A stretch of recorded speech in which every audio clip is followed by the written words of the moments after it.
Welcome to the Innovation World Young Collaborator podcast series. Hello, everyone. Sid here, and today I'm completing the trilogy where I interview the one and only, the famous Dr. Colleen Kelley. She was a teacher at the University of Arizona, aspiring comic book writer. And one small additional detail, she is a recent TED Talker. For more context, please check out the earlier podcasts, part 1 and part 2, link in the description, and her TED Talk, also link in the description. On today's episode is Chemical Comics Part 3, the TED Talk Experience. So, Dr. Kelley, do you want to introduce yourself, say more details? Sure. Thanks, Sid. It's good to see you again, and it's always great to be on your show. As Sid said, I'm Dr. Kelley, and I am a retired chemistry professor, and I now, in my retirement, am teaching elementary school science so I can develop and build molecular literacy for kids as young as third grade and up. Wow, that is an aspiring resume. So, let's start with the questions. So, my first question is, how did it feel when you first knew that you would be going to a TED Talk? I bet you celebrated. I did celebrate, and the experience leading up to being accepted was a long one. So when you get contacted to be an applicant for a TED Talk, there's several rounds of interviews. So I was a little bit worried because I'm not sure how I did on the interviews and if they thought my idea was something worth spreading. So there were a couple weeks where I was just wondering whether or not it was actually going to happen or not, depending on the interviews and if I was going to be selected. So, my next question is, I'm just curious to know who nominated you for this, or how many people did, because I know in TED Talks you need to be nominated to be able to go up and speak. So I'm wondering who nominated you for this. The TED Talk I did was located at Grand Canyon University in Phoenix, Arizona. So I live a little bit south of Phoenix in a town called Tucson. And the Grand Canyon University has an extension of students who help with the TEDx experience. And so it was the students that were part of that who combed LinkedIn and looked for potential interesting candidates to apply. So it was a nomination from an unknown source from that group at Grand Canyon University. Imagine if some of those students were yours. Yeah. I would have explained it. So how something when I am speaking, I typically make up half of the speech I'm doing on the spot. Like I'm doing that right now. So how much of your TED talk did you make on the spot? 0%, Sid, and I'll talk to you about that. I, like you, have things prepared usually. I've been a chemistry professor for 30 years and have a lecture usually prepared, but also just kind of take things as they come. And like we're doing on a podcast. And for a TED Talk, it was the hardest talk I've ever given, hands down, because you work on a script for the 15 minutes and you have to memorize it word for word. And going off script is not allowed. So, for example, in your rehearsal, if you go off script up into the last minute, they can say, hey, this isn't the talk we agreed upon. You're not going to go on stage. So Oh, you sign an agreement to present the script in the format that you work with. So it's several months of rehearsal. It's much like being on a TV show or a Broadway play where it's several months of rehearsal, voice lessons, gesturing lessons, body language lessons. There's a whole myriad of public speaking preparation that you're required to go through. There's weekly meetings with your coach where you rehearse, you go over it again.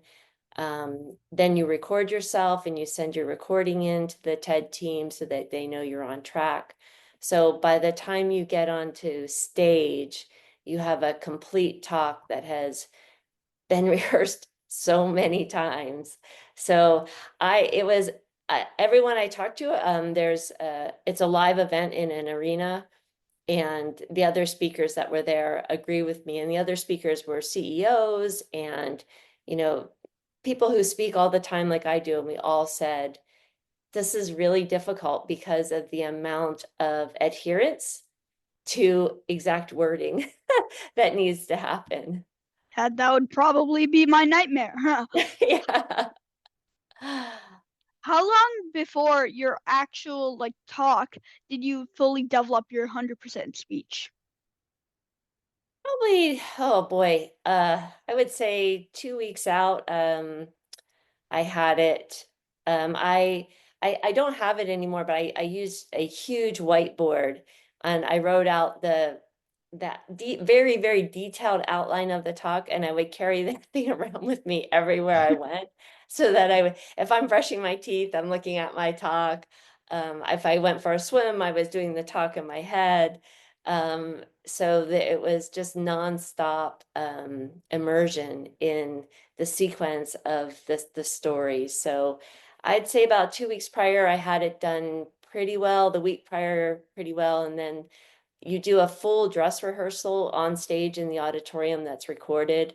And that's your last chance to for them to make sure that you know your talk. And again, at any moment, if I had gotten up to rehearsal and said, oh, I didn't want to say that, let's do this instead, they could say, you're not going on stage tomorrow. So the stakes are really high to get on stage. There's never a moment where you're accepted and you're just going to give a talk. It's, up until 24 hours prior that where you're still thinking, I have to be perfect all the time to get on this stage. Hmm. Wow. How do you feel balancing the stress and the excitement? I think I found, for me, once I discovered that I like to swim laps, and once I discovered that when I was swimming laps in the silence of swimming, that I could rehearse, it calmed me down a bit. And I had read somewhere where if you're going to give a talk in an auditorium where your heart rate's going to be high. So as scientists, we know that our heart rate elevates when we're nervous/excited. The two motions are very similar. So practicing the talk while your heart rate is elevated through exercise is a really good thing to do. So a lot of professional speakers do that, where they're giving their talk in an atmosphere where their heart rate is elevated so that it mirrors the experience. So, and then my coach, I'll give a shout out to Daria.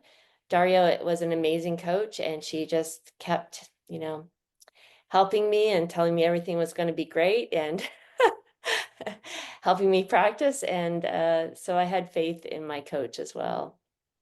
Yeah. Just doing a TED Talk, I'm sure, was not just a one woman experience. There's a lot of people involved helping you get to it. Yes, So, yes. during your speech, what were the three main points that you're trying to get across? I wanted to explain to the audience how I came about the idea for molecular literacy from my own personal journey, and then from what I was seeing with my students and my research. So the first one was um, how I, as a person, became a chemist and what that meant to me. And then the second was, once I was a chemist and a chemistry professor, what I was seeing in my students and why it bothered me. And then the third part of it was a practical exercise in what molecular literacy is and how we can easily write chemical formulas given some information from the periodic table. So those are the three main points. Um, so I know how when you were a child you're very deeply interested in chemistry. How was your experience learning chemistry? Did you feel the same with your teachers that it was a very hard subject, or were you thinking more on the lines that you're thinking today? I always enjoyed it. I thought it was a puzzle always. Um, I find joy in solving puzzles and trying to figure out how to come up with a solution to a problem, whether it's a textbook problem or a research problem. So I've always enjoyed it, and I feel the same way about math. I remember very much loving calculus because there was a problem to solve and there was a page solution. The longer it took to get to the solution, the more fun it was for me because it's more like a story, right? So if it's A plus B equals C, I wasn't that interested. But whether it's a mechanism in chemistry or a calculus problem that takes a whole page to solve, I like the journey of solving a problem. So sometimes the journey is more rewarding to than the solution. Yes, yes. In the journey that you took to create your script, what was your most favorite part? I really enjoyed all the facets of my talk, so that's a really difficult question. I think for me personally, looking back on my life, was the recounting my experience as a child during the 3 Mile Island nuclear incident. I was your age when that happened.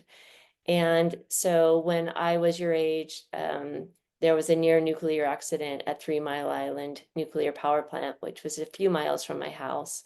And we were under orders to evacuate, and there was a threat of a meltdown. And it could have been something as catastrophic as Chernobyl or something like that.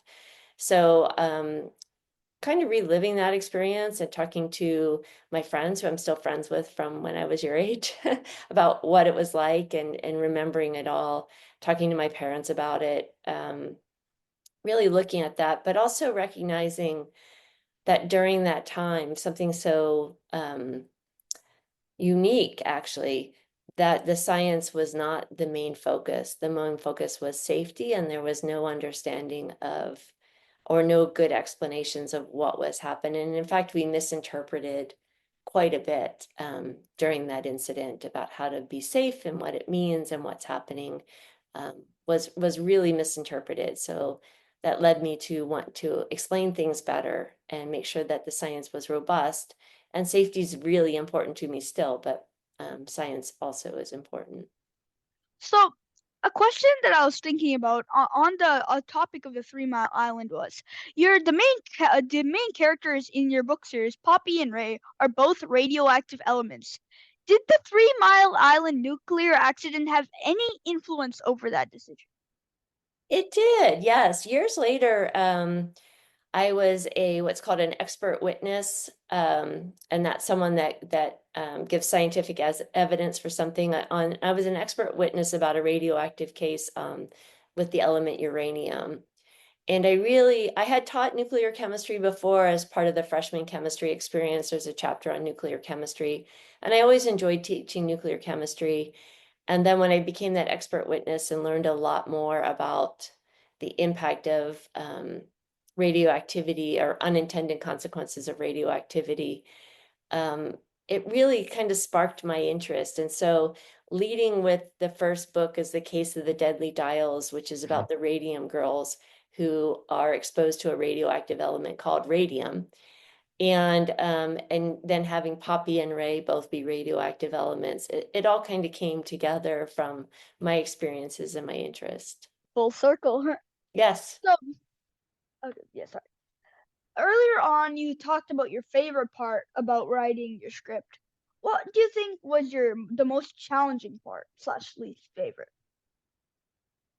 When you work with the coach takes your script back to the team at TED, and they edit your script for you, and then you get it back. And there were parts that weren't my words because they were edited, right? So they were 99.9% my words, but there was a couple of things that I wouldn't have said probably in that way.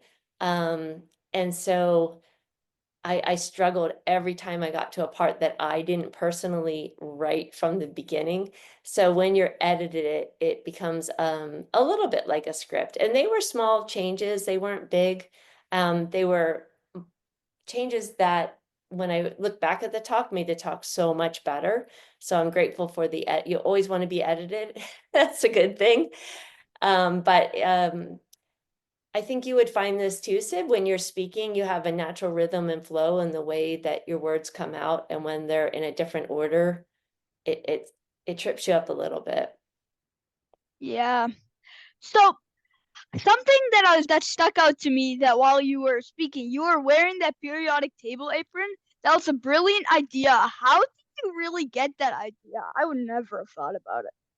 Well, when the TED team was nominating and recruiting me to give this, they had seen my Chemistry Colleen videos where I'm wearing it. And so I've got a series of videos for preschool kids mainly, but older kids too, that are hands-on activities. So in every episode, it's a little bit like my nod to Mr. Rogers. So Mr. Rogers would come into the house, greet at, the children, and then put on his cardigan. And when he put on his cardigan, that was his symbol to be Mr. Rogers. So in my Chemistry Colleen videos, I put on my apron to kind of give a nod to a childhood favorite, Mr. Rogers. And so the team had seen me with my apron on and had requested that I wear it for the talk. And I'm really glad I did. And behind the scenes, I found it. I bought another apron and brought it for my coach. And she was so excited to wear the apron on the night of the event. She was behind the scenes with the mic and helping me, but so we both, as a team, had both of our aprons on. Wow. Yeah. So the apron is very symbolic thing, isn't it? Yes, yes, it is. And I do think there is something when you're speaking, whether I'm doing a video for Chemistry Colleen or a TED Talk, um, getting into character is really important. And I think that apron also helps me get into character for my brain to switch on to, at that moment, I'm not a mom. I'm not, an elementary school teacher. I'm someone who needs to promote this mission of molecular literacy. So it does help you kind of switch into character, if you will. It's like your superhero cape, the It apron. is. Yeah, that's a great description. So how was your experience from shifting from the classroom setting all the way to delivering a TED Talk? And how did you adapt your message from to the broader audience? Because as I could see in your talk, the message was the same. You just shifted it slightly.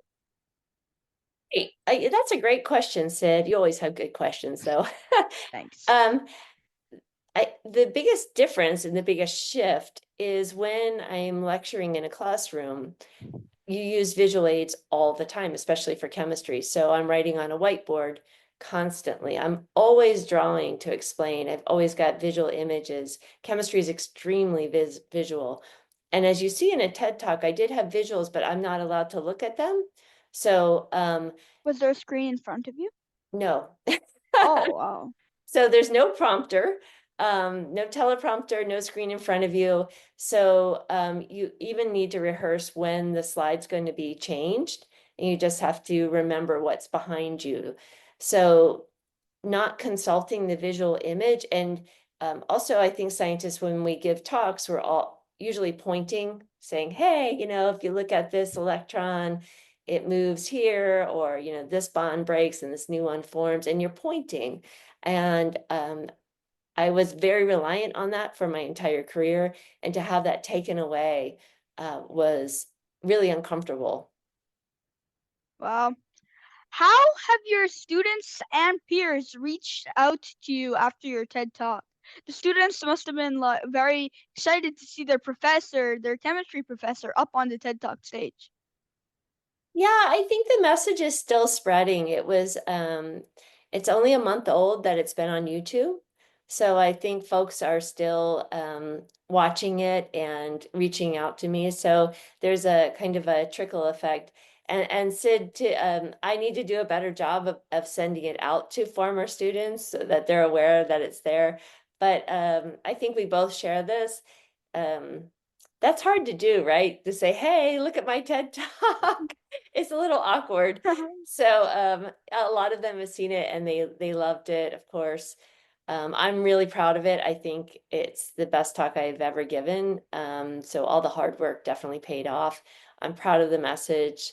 I stand behind it, and it still needs, I think, a larger audience to see it. Yeah. So delivering the TED Talk, how does that what does that mean to you personally? I think a couple of things that it means to me. The first is that it means my mission to make sure that everyone has a great experience with the chemistry class and achieves a level of success that they deem themselves to be successful. Everyone can define their own success. I'm not defining success, but that it's fun, enjoyable, successful, and enriching in their lives. And what that means to me now that that's in a TED Talk is that TED has the tagline, ideas worth spreading. And that means that it is an idea worth spreading. So if I had any doubts before whether or not I was on the right track with something that I wanted to get out to the world, the TED Talk is a great affirmation that your idea is worth spreading. Yeah, it's a loudspeaker to the world, essentially. It is, yes. I love the way you phrase things, Sid. That's awesome. So, how do you see your childhood curiosity, ignited by the 3 Mile Island incident, connecting to the message you ultimately delivered on the stage about molecular literacy?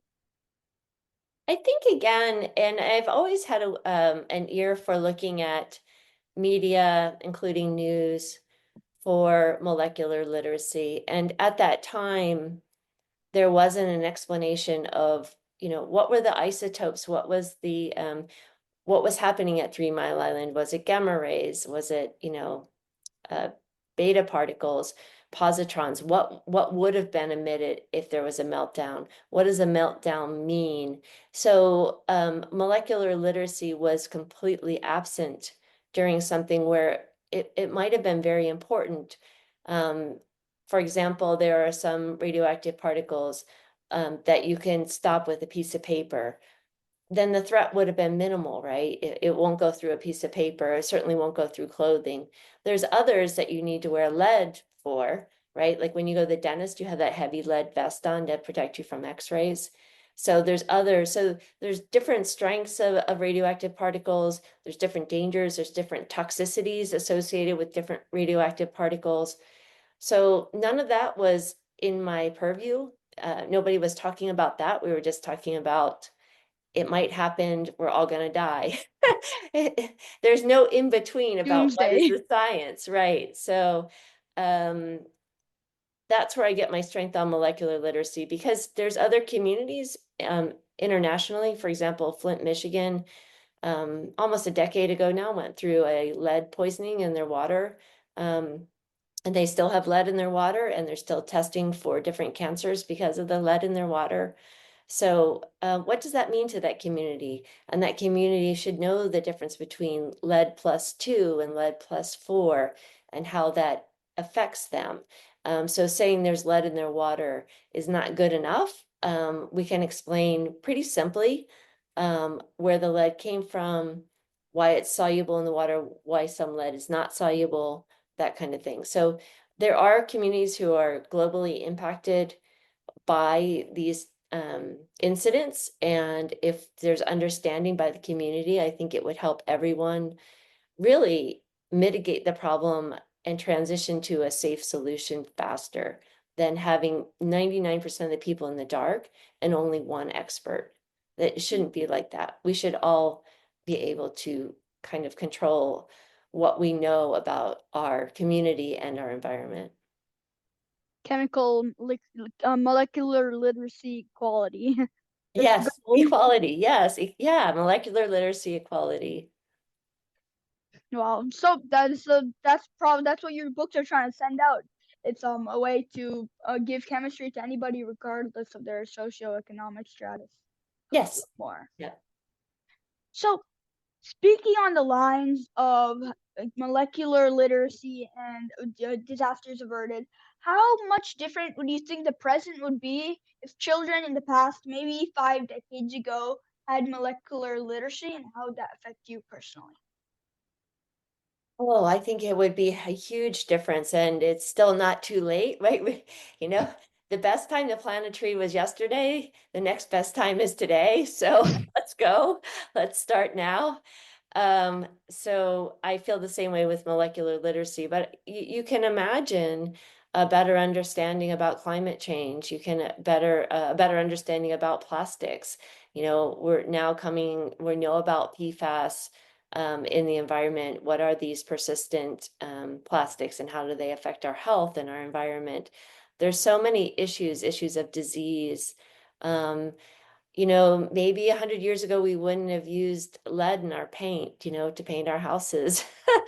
Um, so there are folks who 100 years ago were aware of a lot of these things, but they weren't everywhere. And there's not access to knowledge like there is today, right? So they would have had to, there's no internet to kind of talk about these things globally. But I think we're at the right place at the right time to start this conversation so that folks really, really can understand ways to protect themselves, but also to enhance the future. So that's what we're hoping for, like that if people get molecular literacy today, that in the future it'll be brighter, cleaner, and more sustainable.